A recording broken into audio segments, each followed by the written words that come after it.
Assalamualaikum warahmatullahi wabarakatuh. Perkenalkan, nama saya Yuli Prastiawati dari Hubungan Internasional semester 6. Pada kesempatan kali ini saya akan sedikit menjelaskan materi dari mata kuliah studi kawasan Eropa mengenai stabilitas pertumbuhan dan kemakmuran di negara Eropa, khususnya terkait dengan Serikat Ekonomi dan Moneter dan juga Euro. Jadi mengapa kita membutuhkan ekonomi dan moneter, serikat pekerja dan juga Euro? Jadi Euro ini bermula sejak akhir Perang Dunia Kedua, di mana ekonomi dan politik ini selalu berkaitan. Jadi keduanya ini selalu punya hubungan yang gak akan terputus gitu.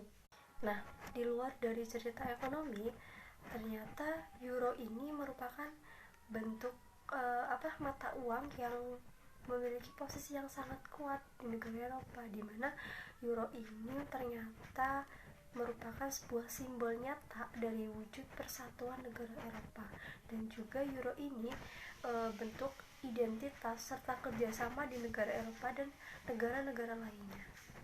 Nah, kemudian yang perlu kita ketahui lagi mengenai Euro, bahwa Euro ini juga merupakan bentuk atau bagian dari kehidupan sehari-hari dari masyarakat atau warga di Uni Eropa. Nah, Euro ini digunakan untuk transaksi atau menabung maupun berinvestasi. Kemudian setelah kita mengetahui sedikit tentang Euro, kemudian apa sih manfaat dan dari ekonomi serikat moneter serta Euro ini? Jadi manfaatnya ini yang pertama yaitu adanya persatuan ekonomi dan moneter yang mendukung Euro. Nah, dalam hal ini juga berkaitan dengan stabilitas harga serta suku bunga. Jadi dari kedua stabilitas harga dan suku bunga ini juga terdapat adanya kebijakan ekonomi dan aspek kebijakan fiskal. Kemudian manfaat yang kedua yaitu persatuan ekonomi dan moneter ini juga memastikan adanya stabilitas harga. Nah, dalam hal ini Pusat Bank Eropa Independen atau bisa kita sebut ECB.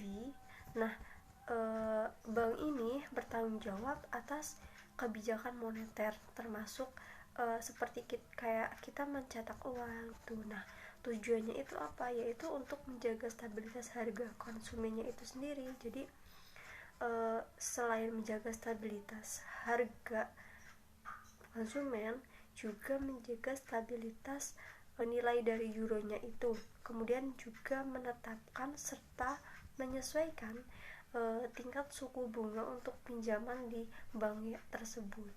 Selanjutnya manfaat yang ketiga yaitu adanya dukungan serikat ekonomi dan moneter pertumbuhan ekonomi. Jadi dengan adanya dukungan tersebut itu ada tujuannya, yaitu untuk meningkatkan efisiensi internal, kemudian juga meningkatkan daya saing dan ketahanan baik dalam ekonomi Uni Eropa secara keseluruhan maupun dari masing-masing negara Uni Eropanya. Kemudian selain itu ada juga namanya mendukung stabilitas ekonomi serta pertumbuhan ekonomi yang lebih kuat dan lebih banyak pekerjaan. Manfaat yang keempat yaitu Euro lebih praktis untuk warga negara, dan yang kelima yaitu Euro adalah pemain global.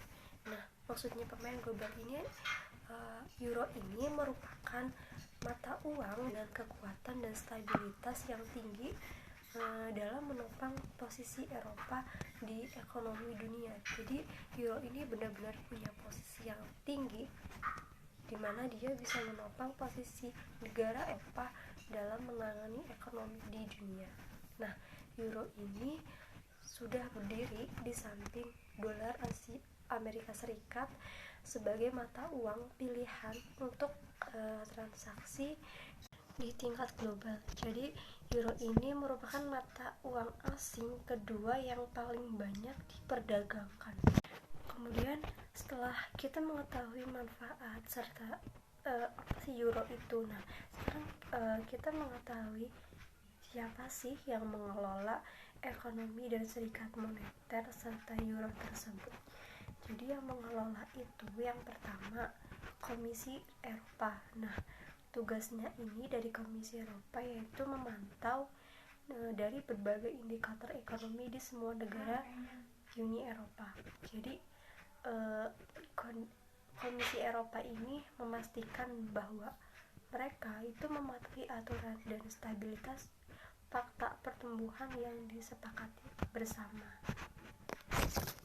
Kemudian yang kedua yaitu Dewan Eropa. Nah, Dewan Eropa ini juga bertugas kepada negara atau pemerintah dari semua negara Uni Eropa ini menetapkan orientasi kebijakan. Terus yang ketiga ada The Euro Summit.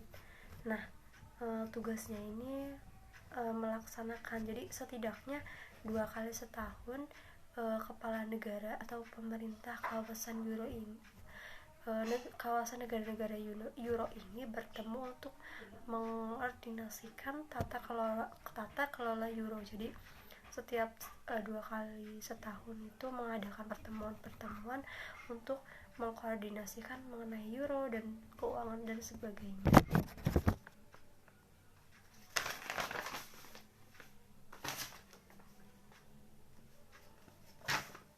Kemudian yang keempat yaitu Dewan Menteri Uni Eropa. Nah, Dewan Menteri ini terdiri dari Menteri Keuangan dari semua negara di Uni Eropa. Nah, tugasnya yaitu mengkoordinasikan dan membuat undang-undang tentang ekonomi di Uni Eropa. Kemudian memantau anggaran-anggaran di negara-negara Uni Eropa. Nah, yang kelima yaitu Parlemen Eropa. Tugasnya ini yaitu merumuskan hukum dan menjalankan pengawasan demokrasi atas manajemen serikat ekonomi dan moneter di Uni Eropa. Kemudian yang keenam ada pemerintah nasional dan Bank Eropa Tengah. Kemudian bagaimana sih Uni Eropa ini bekerja untuk meningkatkan pertumbuhan perekonomian di negaranya? Nah, faktor yang pertama itu ya munculnya kekuatan dari kejadian krisis. Nah, dari kejadian krisis moneter tersebut ada satu pelajaran yang bisa diambil bahwa sejauh mana yang telah diperhitungkan oleh negara-negara di Uni Eropa terutama di kawasan Euro. Nah, sejauh mana mereka memperhitungkan antara satu sama lain untuk saling memajukan, saling berkembang gitu. Jadi gini, jika yang satu berhasil maka yang lain diuntungkan. Tapi jika yang satu goyah, yang lain pun menderita. Jadi tindakan ini itu bertindak menurut konsep solidaritas dengan imbalan solidaritas pula. Jadi mereka memiliki jiwa solidaritas gitu. Ketika yang satu tumbang maka semuanya akan tumbang, kemudian yang satu tumbuh semuanya juga akan tumbuh gitu. Nah, kemudian pelajaran penting yang diambil dari kejadian krisis moneter itu yaitu bahwa negara-negara di sistem ekonomi yang saling bergantung ini, contohnya seperti kawasan Euro ini, ternyata tidak dapat membiarkan defisit dan hutang itu menumpuk. Tanpa situlah nah, untuk meningkatkan pertumbuhan perekonomian, Uni Eropa ini melakukan langkah-langkah seperti memperkuat kerjasama di tingkat Uni Eropa, kemudian bertindak secara efektif, kemudian baik untuk mencegah krisis serupa ataupun untuk memulai pertumbuhan dan pekerjaan di seluruh ekonomi Eropa. Jadi intinya Uni Eropa ini belajar dari kejadian krisis moneter yang terdahulu, di mana Uni Eropa ini akan memajukan perekonomian negaranya dengan langkah-langkah yang sedemikian rupa dengan dan juga langkah-langkah yang benar-benar dipikirkan matang-matang gitu. Nah, setelah itu yang terakhir ada bentuk kerjasama bukan bentuk kerja dari ekonomi moneter serikat. Jadi ini kayak bentuk nyatanya dari ekonomi moneter ini. Nah, yang pertama yaitu adanya ECOFIN Council atau lembaga ini merupakan pembentukan keuangan di tingkat Uni Eropa. Kemudian yang kedua ada Euro Group, di mana grup ini merupakan terdiri dari menteri keuangan di kawasan negara Euro. Kemudian grup ini juga membahas tentang semua hal yang berkaitan dengan Euro dan juga kawasan Euronya.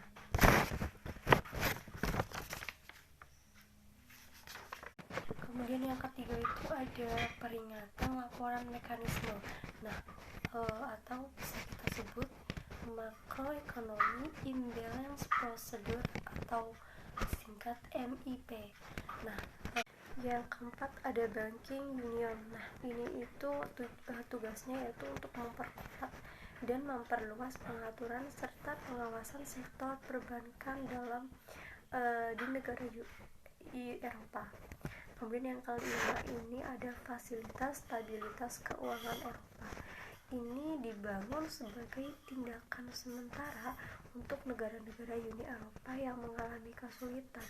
Nah, sekarang ini digantikan oleh mekanisme stabilitas ekonomi. Jadi fasilitas stabilitas keuangan ini kayak membantu negara-negara yang mengalami kesulitan dalam perekonomian ataupun keuangan gitu.